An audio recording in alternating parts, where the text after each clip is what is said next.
Boom! What's up, everybody? Welcome to this week's episode. I got Brent Metcalf over at Iowa State. Super pumped just to see where this conversation goes, my friend. But as always, kick it off with a wild and funny story. What you got for us, man? All right, wild and funny story. I'm gonna take you back to get the dates right, 2007, I want to say. All Okay. right.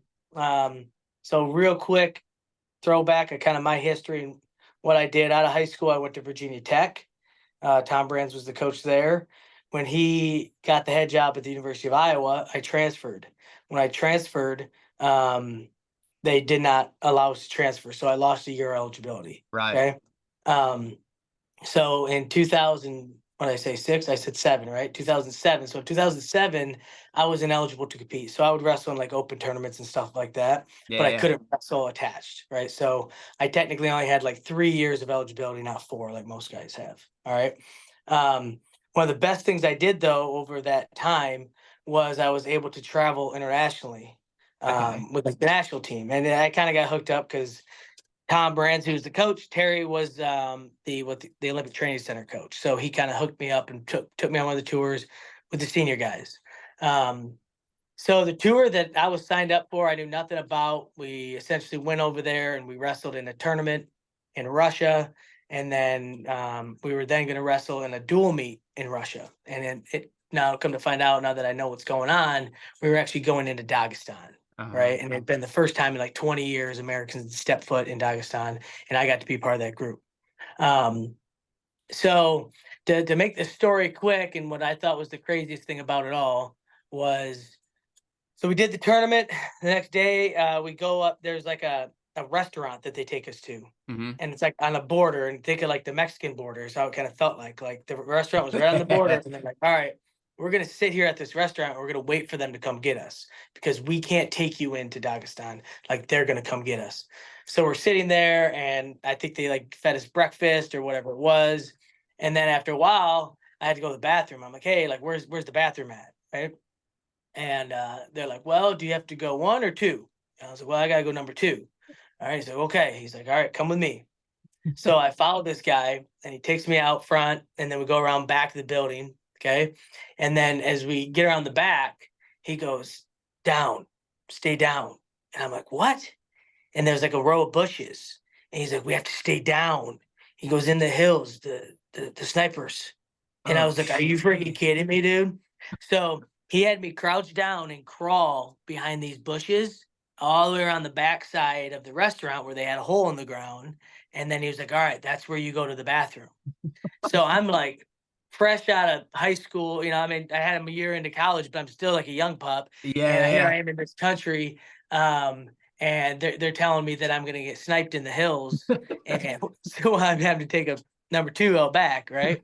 Um, so it ended up being a pretty amazing trip, because they came and got us, and they had black SUVs. So let's say our travel party was 15, they had 15 SUVs. One of Oh, us was in each car. damn. In the back of each SUV, they had all sorts of like automatic weapons and stuff.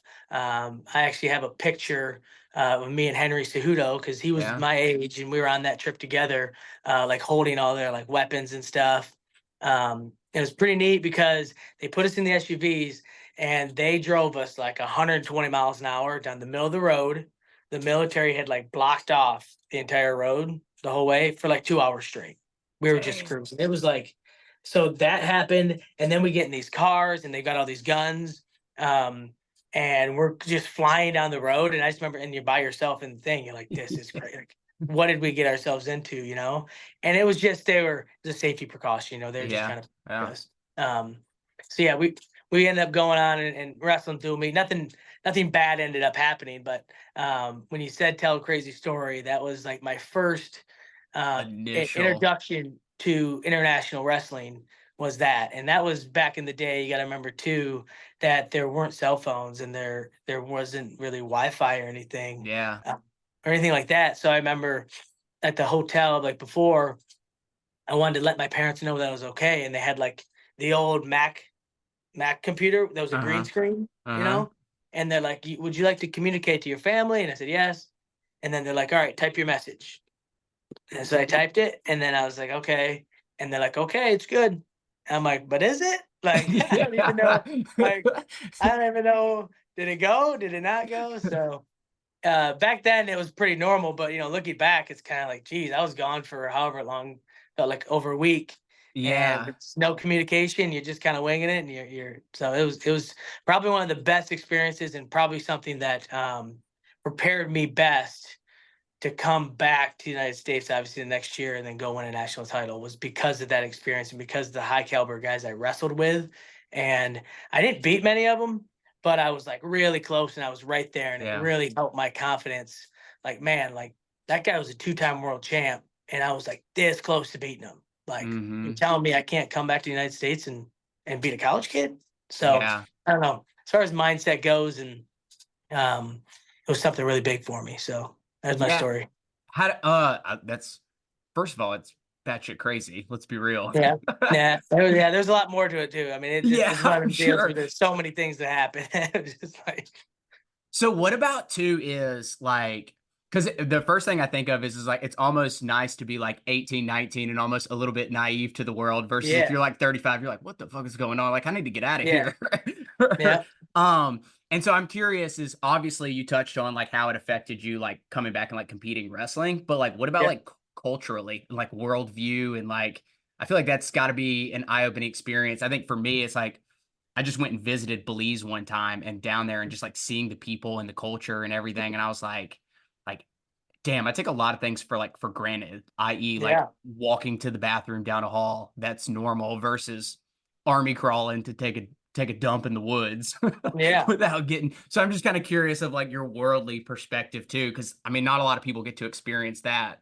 yeah. Yeah, I would say multifold. So me as a person, I always tell people it's probably all the years that I spent traveling internationally is probably some of the best things that I ever did. yeah, Because just as you explained, like when you go, and the other thing about wrestling too, a lot of people are saying, hey, you got to travel the world. It must have been amazing. I was like, yeah, but like where wrestling is not where tourist sites are, right? Like we're traveling to like the nastiest, crappiest parts of these countries, right? And that's like where the wrestling's great, if that makes yeah, any sense. yeah, Or at least it seems that way.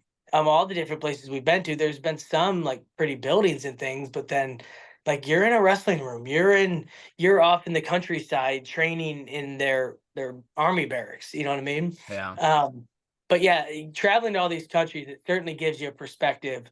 One, that we take a lot for granted because of all the wonderful things that we have in this country. And then from a wrestling point of view, it really made me, it changed my mindset a little bit, right? Or an understanding. How about this? When I described to a lot of our guys when I was working with the Olympic training center and those caliber guys, is like, hey, you got to understand that like inherently there's more on the line for these guys than what it is yeah, for you, yeah, right? So it means a lot to you. Like you want to be a world champ, you want to be an Olympic champ, okay? But if you aren't a world champ, you're gonna come home and it's gonna be okay, right? What I saw was a bunch of guys that like the only path out in life was to be a world champion. yeah, Like their families, like they will be, I'm going to say broke, but like they will be, the most of them are communist countries, right? They will be at a very low standard of living. And if they can win, it can take them, is like the only way for them to come up, right? yeah, So what I saw and the perspective I took from it was like there's a lot on the line. So you got to know that going in, right?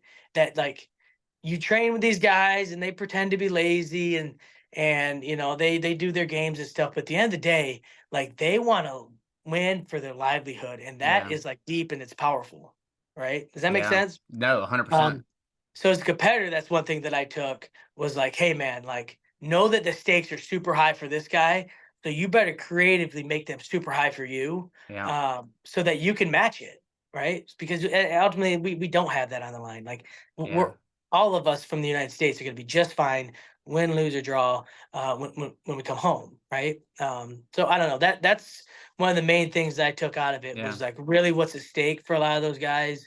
Um, and then yeah, like when you're in a lot of these training environments and you ask for bottled water and they roll their eyes. They're like, well, you Americans, you drink our water. And it's like it's a brown bucket. And you're like, we're yeah, not touching that. Like, yeah, you crazy?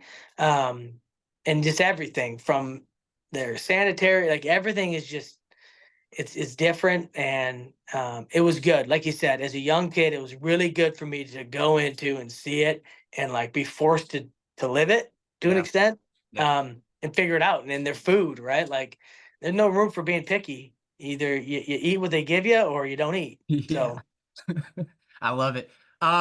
Did you always know? I'm curious too. Like was coaching always a path? Like I'm around a lot of athletes and a lot of times, especially yeah. more so like football players, right? It's like, I want to be a football coach. I'm like, do you? Or is it just like it's the obvious next choice because you feel like coaching's going to be easy, right? Like as an athlete, you Yeah. look across, you're like, oh, I could do that. Like you just walk in practice and you just tell me what to do for 2 hours and then you go home to your family kind of type thing. Um, Sure. Yeah. so for you, like while you were competing and like as that kind of started to wrap up, was coaching always like on the front side of things, or was there a different path and it just kind of like opened up an opportunity, or how did that kind of like shape up for you? Um, I would say probably really early on in my, let's just call it wrestling career. So I'm talking like middle school, high school. Um, it was always something that was very like in my head that this is what I wanted to do. Now I didn't know what that looked like. I didn't know what that meant, Yeah. right? But my kind of take on it was that I was like so blessed that like I was surrounded by so many great coaches that just poured into me, Hmm. beyond just the wrestling mat, right? Just poured a ton of energy, and whether it was time, um, just poured into me. And I kind of looked at it and I was like, man, like one, I was appreciative, but then I was like, for some reason, I just felt moved, like, man, I want to do that for someone, right? Like what I've tried to tell a lot of my, especially my high school coach, like, you don't understand the sacrifice that he did with his family and his own personal life.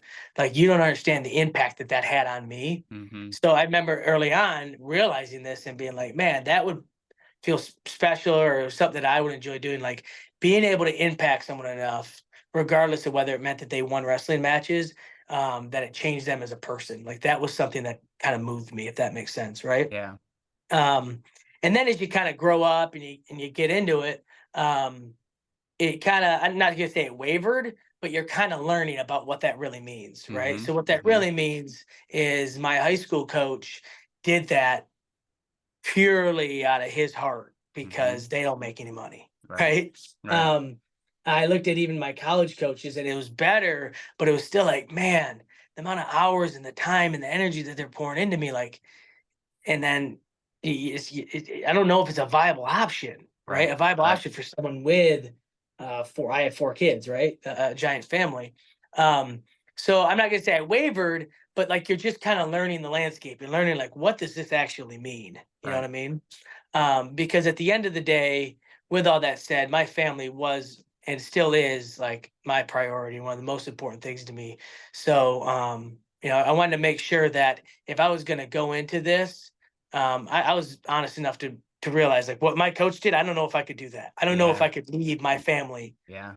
leave them for 3 months. You know what I mean? Yeah. Um, so long story short, I would say that the landscape certainly changed around, let's just call it college wrestling. Opportunities opened up, right? So obviously, when you're young, you don't know what's going to come. Yeah, you want to be a national champ, a world champ, an Olympic champ, but if you don't do any of those things, I remember when I first met my wife, I always tease her.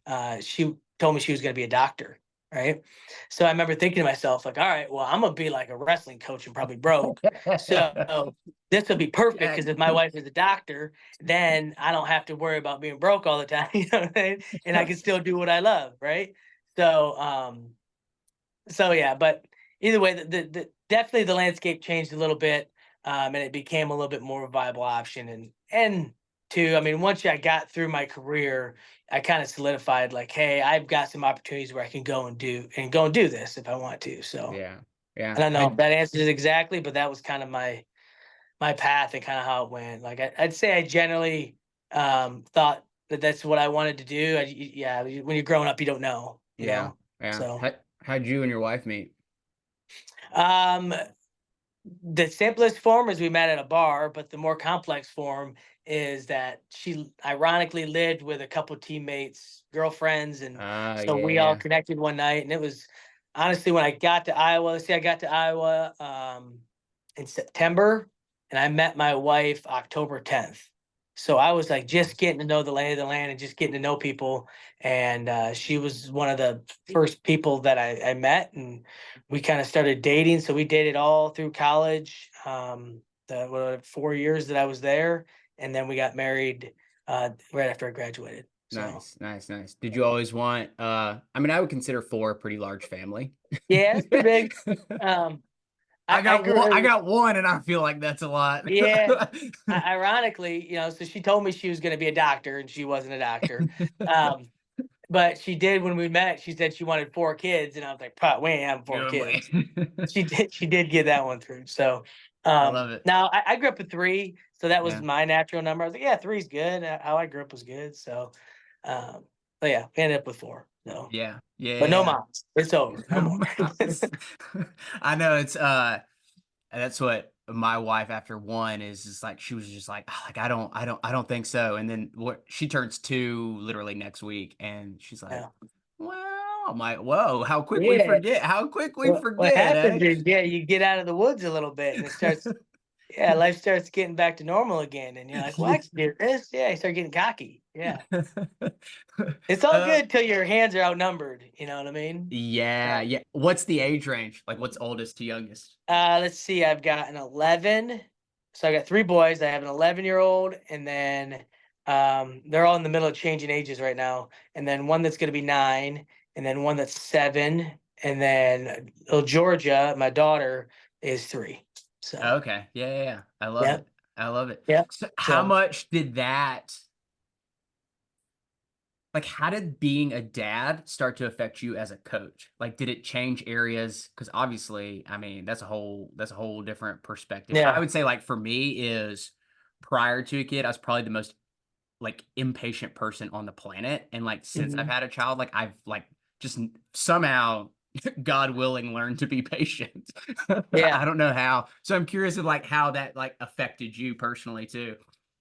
Um, I would say I had most of my children while I was competing actually still. Oh, damn. Okay. So, it probably had the largest effect on that part of my life because I had already once you have 3 kids, it was 4, right? So, I had already had 3 kids, by the time I started coaching. So, um, I wouldn't say that, like, I remember thinking, like, having any big change or impact, but Yeah. certainly, as a competitor, it changed things from a good way and possibly a bad way too. I just remember, I don't know if it's my first child or just in general, but just thinking to myself or reflecting on a moment, right? That like before kids, like you will give anything to be the Olympic champion, right? Mhm. I will sacrifice, I will do anything and everything, right?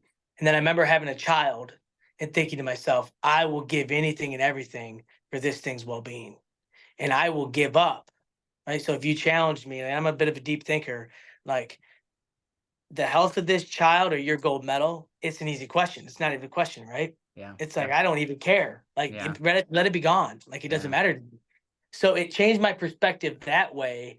And again, you could kind of say like, oh man, it could kill the competitor. And yeah, where I could see that, where it was like, man, um, I put a lot of pressure on yourself to win, to win, to win. And it was like, but in the large scope of things, like it means nothing. Hey, right, Like right. as Yeah. long as I have my child, like I'm good, I'm happy. So, but the benefit to that is also the opposite, right? Which is that I no longer necessarily had an identity in Hmm. winning and in like whether I achieve these goals or not. And that once I had these children, I'm like, okay, well, this is what I do, right? This is my life. These kids and raising them is kind of maybe my identity, if that makes sense. Yeah. Um, and then wrestling is just what I do. It's my passion. It's what I Yeah. love, right? And I still am going to pour into it. But if at the end of the day it all ends and I don't get everything that I want, that's okay Yeah. because Yeah. I've got this, So that was So maybe the change that happened with me. yeah, like the whole concept of like identity, like that's my jam. And I could literally spend days just talking about that alone. So prior to having kids was your identity consumed with just winning accomplishments, medals, trophies? and then that Um, started to I shape? I would I would say in a healthy way, because certainly, you could go down another rabbit hole of like Christianity and faith. And that's something that helped me a lot as well. Has that always been a But part of your life, or is that like something like more in I would say college? it's generally been a part of my life. Then, like with most kids, when you get into college, you get introduced, or maybe you get smacked in the face with like, "Hey, man, it's one thing to talk about it, then it's another thing to live it." Let's just call it, right, and to Mm-hmm. actually dig into this, right? Um, so I would say that in college it got ramped up, and it was good. And again, right, wrong, or indifferent, like I used it as like tools, right? Because I knew I was like, all right. Um, in the same way, like if I'm in college here and I'm so focused on like I want to be the national champ, I gotta win, I gotta win, I gotta win. I was finding that there was barriers there, right? So then I learned as I started to put trust in Christ and in that there is a path set for me in my life, and that I don't necessarily get to choose that. Mm-hmm. That was powerful to me, because it's the same thing with the child thing. It was like, okay, well, if this path is set, then I could pour everything into this and like let the outcome be the outcome, Yeah. right? Yeah. Like I don't have to put the pressure on myself that like I'm a winner or a loser, whether I win or lose, Yeah. right? And that my path is set. And at the end of the day, and I don't know why it was just powerful to me. It was like, but and you don't get to choose it, right? Yeah. Well, that path is set. I've had a lot of peace in that. I think, I don't know how well you know all my history, but in 2009, I had gone on what was like a damn near 2-year winning streak. I was going to win the second Hodge, most likely, if you ask me. I had like 20 pins that year, and I lost in the national finals. And that was a big, big moment for me, where I had to look in the mirror and be like, hey, man, like, are you going to embrace this? Like, that this is your path? Or are you going to be self-destructive and say, Yeah. hey, like you suck, like all the different things that Mm-hmm. you could do with that, right? So it was a really defining moment where I just found myself like, no, trust the path, like trust that there's a plan, and that goodness will come out of this. And it may not be the goodness that you believe it should be, Yeah. Yeah. but Yeah. it will be goodness in one form or another. So Yeah. It makes me think of like a lot of the athletes that I like talk to is because to me is the greatest fear is the fear of being judged, right? Like they always say, it's like if the in the practice room you can fail because there's no one watching, right? But the pressure, the mhm. fear is from 10,000 people watching, and then them judging Yeah, you, and the headline of like you're about to achieve X, Y, and Z, and all of a sudden, like, what a failure. What were you doing? What there, were you thinking type thing. And so going back to the faith portion of it is like so many kids, and I'm sure you've heard this, and I'm sure maybe even used this, is so many of them to get away from that fear of being judged is truly live by the statement of like doing it for an audience of one. And so hmm that it allows them to like take a step back, and it's like, you know what, at the end of the day, it's like, I really don't care if 10,000 people judge me, because like it's all about one, and that's it. And yeah, that hmm gives me peace of mind and peace of heart that I can kind of like let the cards fall where they may. And does it suck sometimes? Yeah. But at the same time, it's just like when you're deeply ingrained with like those powerful beliefs, I feel like it like gives you peace of mind. yeah, Yeah. yep. Yeah. So 100%, and I see it a lot. It's probably the longer that I coach, the longer I begin to believe that most guys' limits to, let's just call it, their success, or to their largest capability is their mind. It's yeah. just their mind holding them back. It's their fear. It's a whole variety of things, but generally it's that like, hey, you're out there and you're scared to go put it all out there, and then now you hold it all back, and then now we're hoping to flip a coin at the end, and then it ends up on the right side. Yeah.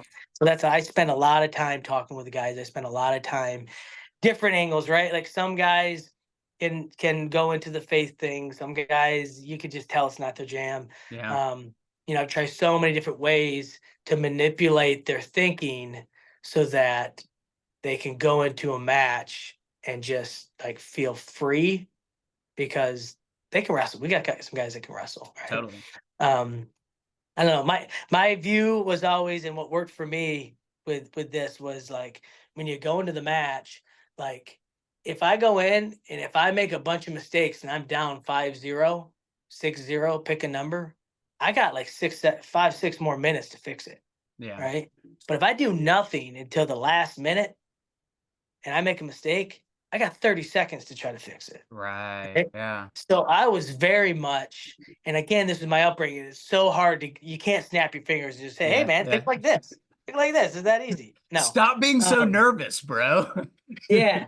No. So, but that was something that really worked for me. And you know what? A lot of my matches, I tell my guys, like, go back and watch my matches. I get taken down so many times in the first period and stuff. And like, like the minute you're able to just let that fall off your back, like it don't matter, Yeah. because there's so much more ahead of you, is the minute that I really think you can get a lot out of yourself, at least in the sport of wrestling. Because yeah, that first period is the time to make mistakes. You know, Yeah. uh, then guys let them kill them too. You know, they'll make a mistake, they'll get taken down, and then they get tightened up, and they're like, okay, I gotta wait till the end because I don't want to make another mistake. Right? I don't know. That's a huge, deep, long philosophy thing, but Yeah. No, I like that. Do a lot of guys come in like I don't want to say scared to pull the trigger, but hesitant to your philosophy of like, dude, go out, like not I'm not saying this verbatim, but like go out hard and go out fast, right? Because then that gives you time versus don't hesitate, wait, and then try something. And then it's like you said, it's like yeah, now you only have minimal time to like fix it. Do a lot of guys come in with that? Or I think of it as a mentality of like, I have to get the first takedown so that I'll win, right? If I lose the first yeah, takedown, then like, like now the sure. odds go like 80-20 in their favor. And it's like, dude, like, whoa. Like, where did this belief come from? And how did this get hardwired? Do a lot of guys come in with those types of mentalities? Because like you said, you got high achievers coming in the room. I think so. I mean, and here's the only reason why. And I don't even like to label it and say like, "Hey, you're scared" or whatever, you Right, know. right, But right. it's like you just said, like you see it in the practice room. All right, so now I know what you're made of. Now I know what you got. Now I know that you're tough. I know that you have all the tangible things that you need to have be successful at this level. And then you go out on that, and you're like, "What the hell is that?" Right. Even if they win. So Yeah. that's the key part where I get deep with them, guys. I'm like, "You won." But like you still didn't give you still that wasn't all you, you Right. know? And that was another kind of philosophy of mine, which is like is it's easy to say, but like it's not about winning and losing. It was about the Mhm. process. It was about a performance. It was like when I step out there, I compete and I wrestle this way. And I can promise you that I have lost matches because of that. Mhm. But I've won a lot more matches that I shouldn't have won because of that. Right. Right? So I could cherry pick a couple where I know for a fact that me being me, I was like, it's not enough to win by one. I went out and I made a mistake and I lost. Yeah. Right. So it'd Yeah. be easy. But so many more times did I kick people's butt because I didn't have the fear and I just kept going and going and going. So, um, yeah, I mean, like I said, I see it as probably the biggest thing. Yeah. The biggest thing is helping guys to get there. And even your greatest guys, even like your David Carr, he wins all of his matches except four, right? Um, but he talks about like I want to be like so great in this, and I'm like, well, it's stuff that we work on a ton. It's like, dude, you got to get out there in this mindset so Yeah. that you have the opportunity to blow guys out of the water. Because if you keep anyone close within like a takedown or two, like they believe they can win. Yeah. Like as long as you think you got a chance, you're good. If you could throw me in a headlock and you still got me, you're good. It's I got to get you to a spot in the match where you're like, this is over. I'm screwed. Yeah. Then that's where you go, and that's where you start pinning guys. You start tech ball guys, right? At least that's my philosophy on it. So Well, it comes back. Let's go back to the identity thing, right? Now it's just your identity as a competitor, right? Like it's just a mhm. narrowed box of like this is who I am. So is you can see them walking off the mat and have a kind of like labeled of like what their identity is supposed to be in terms of how they were supposed to compete, the pace that they were supposed to go at, how competitive they were supposed to be. I mean, you can see it in their eyes, or you can watch it play Yeah, out in terms of like mindset and where they are emotionally and things like that. But I think that a lot of people, at least, I think just athletes in general, just competitors in generals, is that's the difference in like the 1% and the 99%. I think the 1% have that just clear cut of like even matches that they win or competitions that they win. They're like, Yeah, Or everyone else. but like I was only 50% of who I was supposed to be out there. And I think that's the difference, right?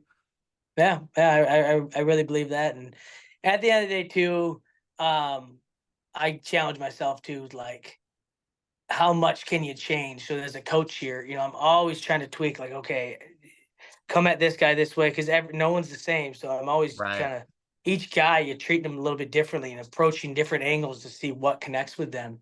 Um, I always ask myself, I'm like, man, like, can you teach kids this? Like, can you like how can I get through to them that? Or maybe instead of trying to teach them this, you just adapt what they have and just try to get the best out of them. Because at the end of the day, like what you're talking about, I wouldn't even call it the 1%. It's the half a percent, it's the quarter Yeah. percent. um like you got to be wired a little different. You've got to be so, like you said, so creative in your mind, um that you're able to like continue to challenge yourself even when you haven't lost in a year, Hmm. right? It continue to Hmm. stay hungry even when you're kicking everyone's butt, Yeah. right? um and that takes a special type of creativity. It takes a special type of, and this is another piece too, um a special type of like being down on yourself without being down on yourself, Right. right? Yeah. So I'm critical, but I'm not critical to the point where it's like, oh, you suck, you're not good.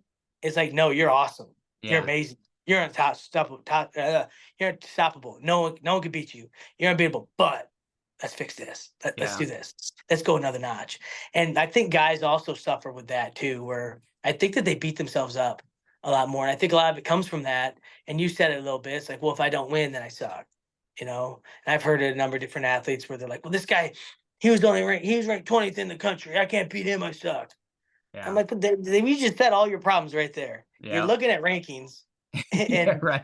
you're assigning values to whether guys are good or bad by a newspaper outlet.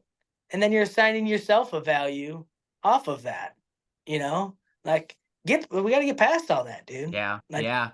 again, back to the audience of one. How about audience of one? Like your mind, you Yeah. talk to yourself, you put it in your brain, who you are, what you represent, and that you're great.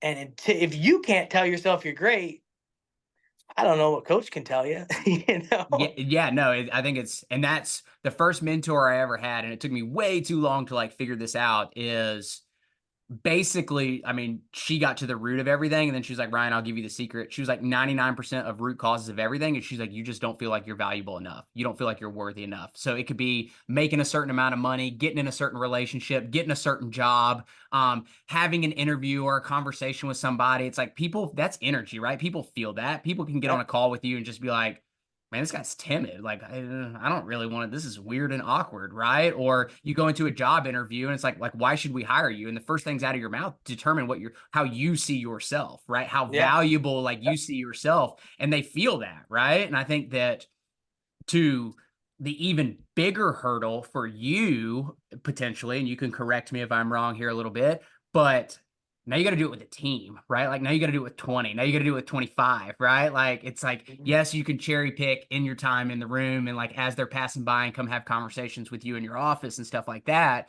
But at the same time, it's like, hey, like we want to be here as a team. And so like, how do we collectively know that us as a team we're valuable enough to go win and compete for national championships, right? Like yeah, that's mhm, the golden egg. yeah, yeah, yeah, no doubt. So, So and that's happened. It's been probably one of the other greatest things that I did was, and again, it all just kind of how it worked out was I was hired here at Iowa State, and when I got here, they were last place. yeah, yeah, And we finished fourth this year. So, in 7 years, being able to build something from the bottom, and we're not to the top, but it's a lot better, obviously. Being a part of building all that, yeah, like as far as like as a young coach who comes in and you think you know everything, like it was humbling a lot, yeah, you know. yeah, yeah. Um, and it Especially when you're forced, used to winning, right? Like then you get in, you're yeah, like, what the yeah. what? But it was the best thing I probably have ever done. Like as far as like training to be a coach, was like, all right, well, let's throw you in the gutter and see if you can figure out how to get out of it and get up and above it all, right? Yeah. Um, So that was what you said, is getting a team there was a big part of that. And man, there's just so much of this. And we're still not even exactly where you want to be, but a lot of that is just that's that communication from a team level of like, this is who we are, this is who we are. And then what happens is that the athletes, whether it's true or not, the athletes start to believe it, right? So Yeah. then you can see it from internally out. They're speaking, this is who we are, this is who we are, and you're on the outside, right? Mm-hmm. But so that to me is where you kind of build that with the team, is that whether it takes special leaders, whether you just, but you got to get the right people on board, and they have to be preaching the message and Yep. preaching the standard and preaching the expectation, because that's powerful, Yep. right? It's just like your parents, right? Like, you don't want your dad to tell you, you did this wrong, you got to do it like this. No, I'm gonna do it the other way then, right? But when your best friend says the exact same thing your dad says, you're Yep. probably gonna go that way, Yep. right? Yep. Yep. Yep. So Yep. so yeah, that's been a big part of what I've seen, and what's been really cool to watch transform and be like, all right, I can sit back, or I can sit behind a wall, and I can hear them Mm-hmm. talking about, like, okay, they're talking about the right things, Yeah. Yeah. Whereas maybe years ago it was, coach is crazy, but he's an idiot. Can you believe he expects this, and then you're like, all right, well, we haven't got through to him yet, Yeah. so Yeah. I always call it healthy brainwashing, right? yep. Yeah, a little bit. Yeah, brainwashing is the word. Yeah.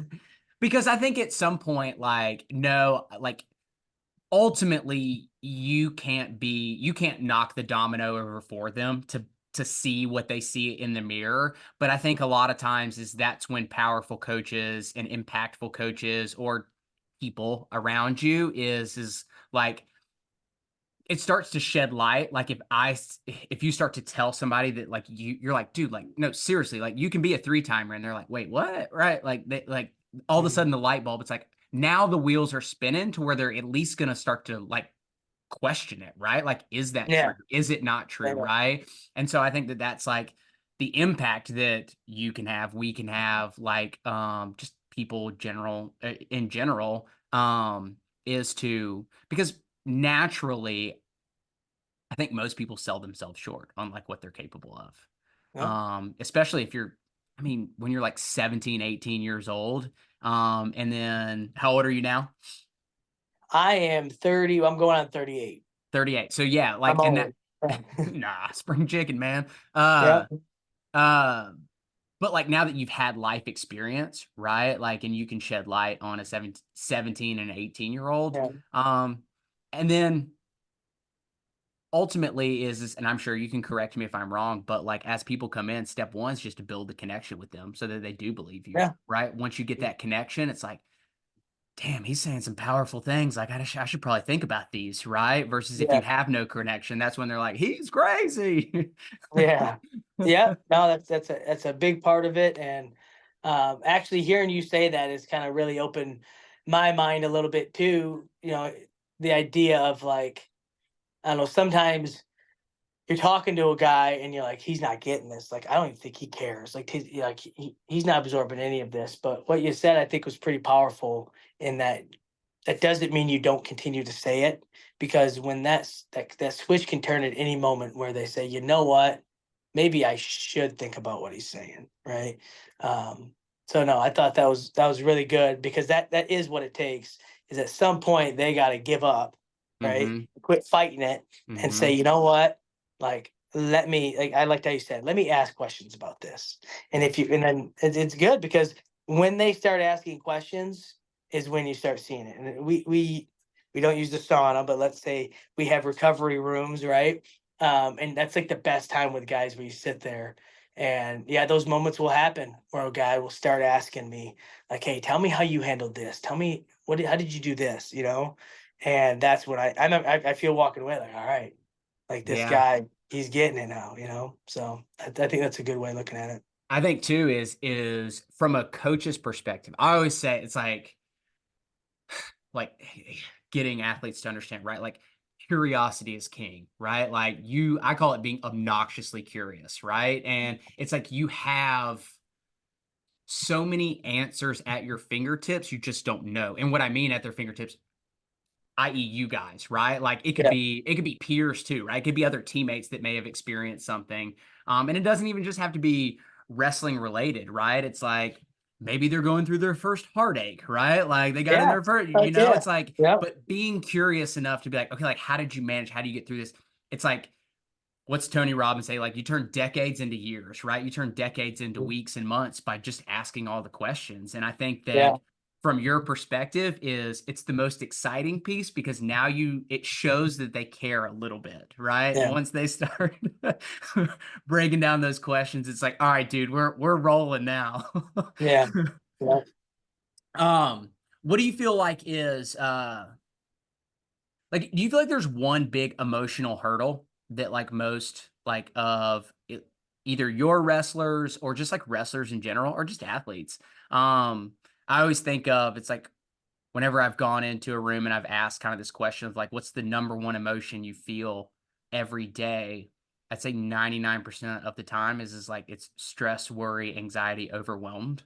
And so Yeah. like getting them to understand that like, hey, we're not going to be perfect. It doesn't mean you're never going to feel stress. It doesn't mean you're never going to feel overwhelmed, but like, damn, we got to start feeling good a little bit. Yeah.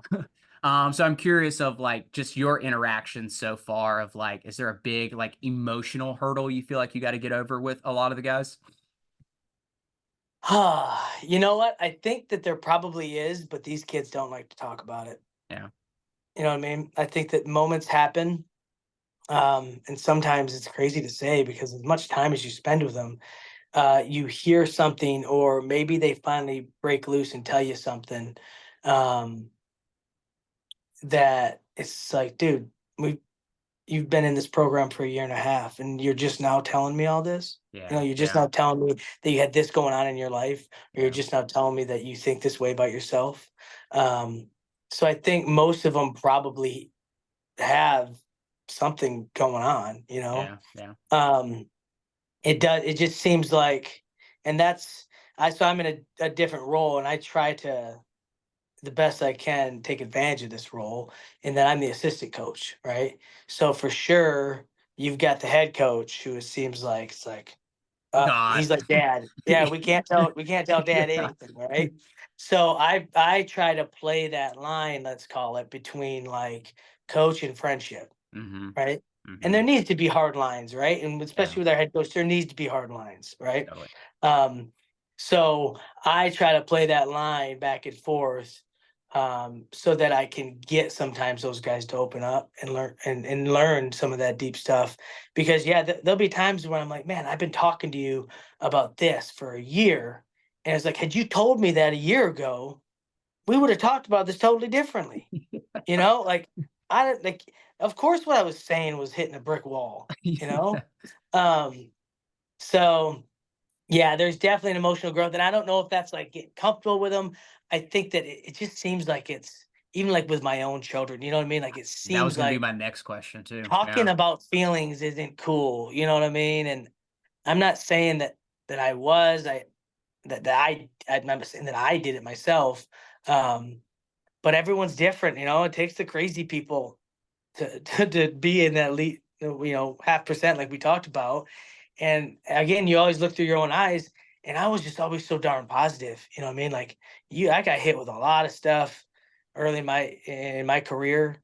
Um, and I just remember like talking to myself, being like, all right, well, either this will crush you, or you just like, let's just move past it. Let's Yeah. just move Yeah. past it. Right. So with my own lens, I think a lot of times you're like, well, these guys are good, or, this happened in that kid's life. Like, I was good. He should be good, Yeah. And the Yeah. reality is most of them are, Yeah. Yeah. most of them don't have the ability to do that alone. So, um, yeah, I don't remember exactly what the question is, but certainly I think that there's a lot in there that's a real barrier to Yeah. these kids. In that, Yeah, so because I was even talking with somebody last week or whatever, and his big things is understanding that like we are emotional beings. Everyone wants to think that we're just like thought beings, but like to your point of like you were really good, at least it sounds like really good at you can call it, I don't want to say controlling, I like saying managing emotions, right? yeah, Is like all of a sudden here's this scenario, there's two paths to go, and it's like I can sit right here and I can manage it enough. It's like okay, that's the dark path, and like I don't know what is going to be down this path, but like this one's way better than this one, kind of type thing, and like Yeah. kind of nudging yourself to continue down that path, right, wrong, or indifferent, because something else dark might be down the path, but like this is clearly not a, Yeah. looking in the mirror and saying I suck. It's not a good path, Yeah. right? Like, and Yeah. I think Yeah. that's where a lot of them go to. And it's I had a coach, uh doctor. He had the data, so I don't want to steal the things from him, but he was just like, a lot of times we like to think of like positive self-talk, and he's like, Ryan, he's like, that's just a piece of the puzzle. He's like, because your emotions are 5 times more powerful than your thoughts, right? And so it's like it's combining the two together, but is like if you're feeling unworthy or you're feeling overwhelmed, it's like that's 5 times more powerful than, it's like the athlete right before walking out to compete. It's hard to go nervous about to crap your pants and go, you got this, you got this, you got this, you got this, right? Like Yeah. that's not as effective as is like, okay, like how do I manage this to like really feel like I am the badass one? Like I am the most powerful one in this arena and I will go out and win, and feeling that like emotionally. So that's kind of like where I was curious, like with the emotional side of things, because yeah, I mean that's just that's how we're wired as people, right? And so it definitely becomes, in my opinion, such a big domino hurdle, whatever you want to call it, to like knock Yeah. down. Yeah. I Do you have think I I think I always describe it as I tell guys like your heart doesn't lie. So that? Yes. you could say whatever you want, but your heart within your heart, like right? So a lot of times when I'm challenging guys, um, and I describe it this way, I'm like, all right, when you step on the mat, like if you're gonna win. Yeah. Like if you're gonna win. Your heart knows, right? When you can self-talk all you want, but when you get to a space where like there's not even a doubt in your mind, like I am the guy, I'm winning. And this happens, it happens to all of them. You know why? Because they all wrestle someone who's no good, Yeah.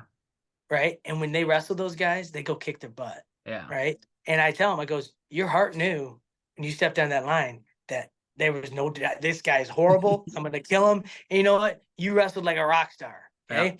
Then the minute there's a guy that's a little bit better, now your heart knows too. Okay. Yeah. So I always describe it to them. I'm like, what I try to get them to do is like, you got to build that belief like in your heart in the practice ring, right? So you got to challenge yourself with partners. You got to challenge yourself with like separating yourself, whether it's the sprints or all the work that you do in the practice room, like reinforces that belief that you're going to tell yourself before you step on the mat, right? Um, and if you don't do that work, your heart knows. Yeah. If you do it, you know. And then while you're doing it, is the other piece that I think is important. I goes, you're feeling it, like, and you're telling yourself. So if you win a sprint, you're like, that's why I'm the best. Yeah. No one could beat me, right? So you're filling your heart, let's just call it, with all that self belief, day to day to day to day to day. Now we get there, and it's like, can you beat this guy? And when you look at your heart goes, dude, you've been crushing it. Yeah. Like there's no doubt you can't do it.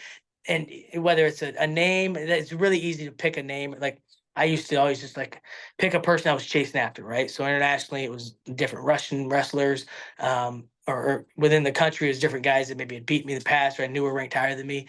And every day I was working and I had that guy in mind. I'm like, this is the guy I'm beating today. This Yeah. is who I'm beating today, right? So I don't know, to go along with that, yeah, my kind of take on it is that your heart doesn't lie, Yeah. and I've known a lot of guys that were really arrogant and cocky, right? And I tell people too, I'm like, those guys sometimes are way better than they ever should be Yes. because that's all they got. Yes. They amazing. And every time, and even in practice, if they got their butt kicked, you ask them how it went. I did great. I killed it today, Yeah. right? Yeah. That and alone, like they're not even good at like the moves, but they believe it so much Yeah. that like it still works, you know? Yeah. So I don't know. That's my version is I always tell the guys like your heart knows. So you got to fill your heart. Like in that practice room every day, you got to fill that thing with backup and proof and energy to go back up what I'm asking you to tell yourself. Right. Yeah, it's exactly that comes to mind is what you said is like you're stacking the evidence to where it just becomes undeniable. It's like you're playing cards. It's like they haven't done this, they haven't done this, they haven't done this, they haven't done this. Yeah. And you just have so many cards where it's just like holy hell, like nobody can beat this deck, right? Like Yeah. I've literally done everything humanly possible, or I know that they were there's no way they were willing to do this, right? And Yep. genuinely like knowing that, right? And I think that that's where it really comes because I fully agree. Like in your heart, like Yep.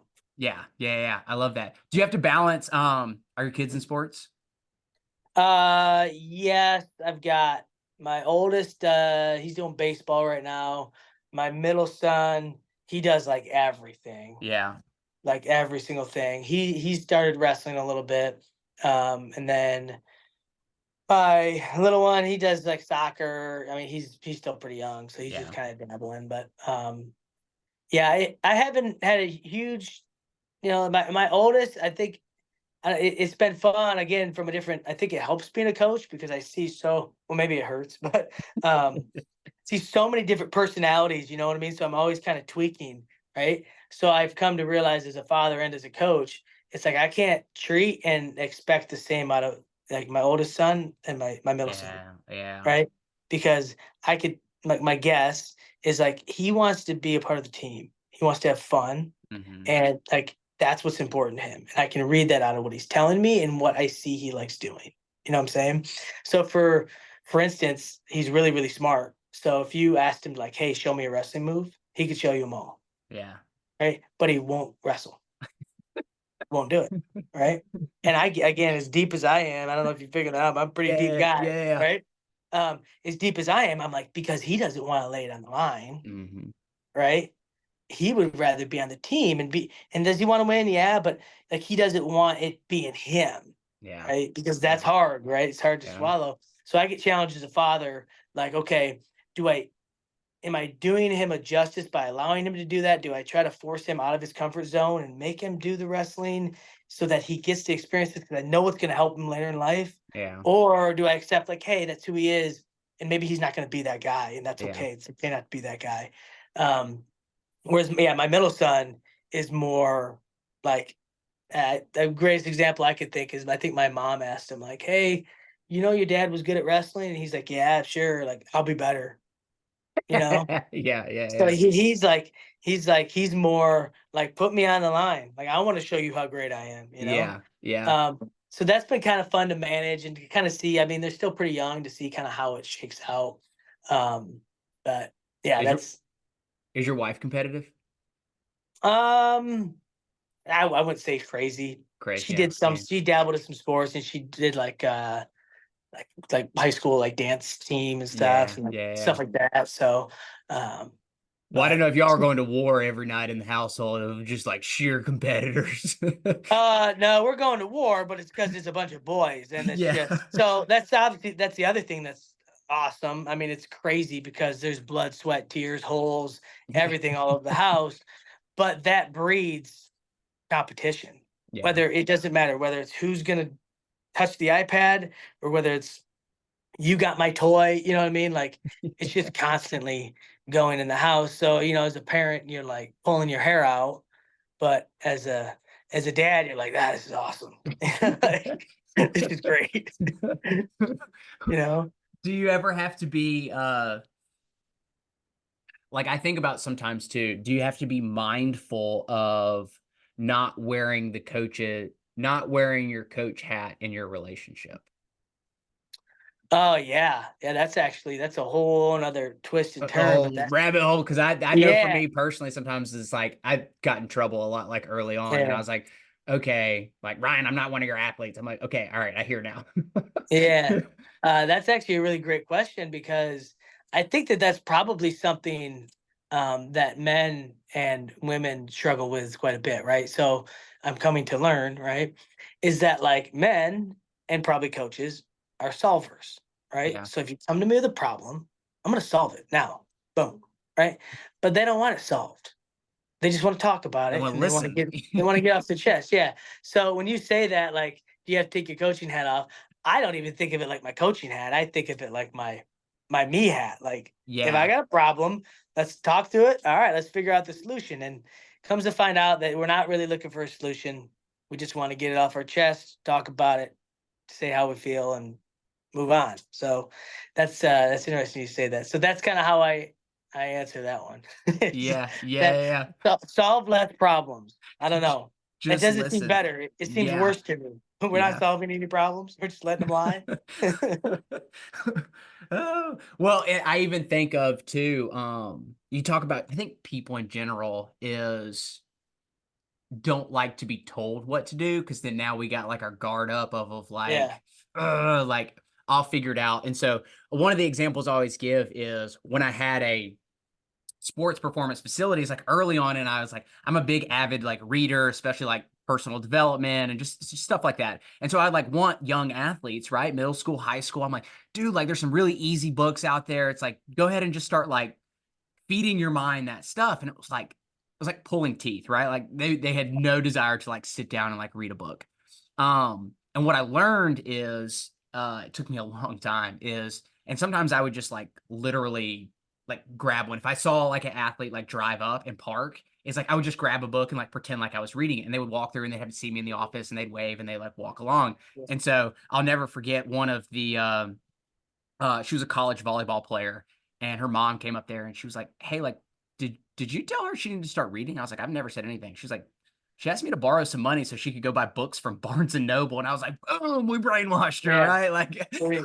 but I think just seeing that like product of environment like Mm. nudges people too, and so I think about uh in scenarios even like with my wife sometimes it's like I'll just like do the things, right? That I know that like Yeah, solves that's the a good solution. perspective. So she Yep. like she oh man, like she starts to take note. Maybe I should do that too.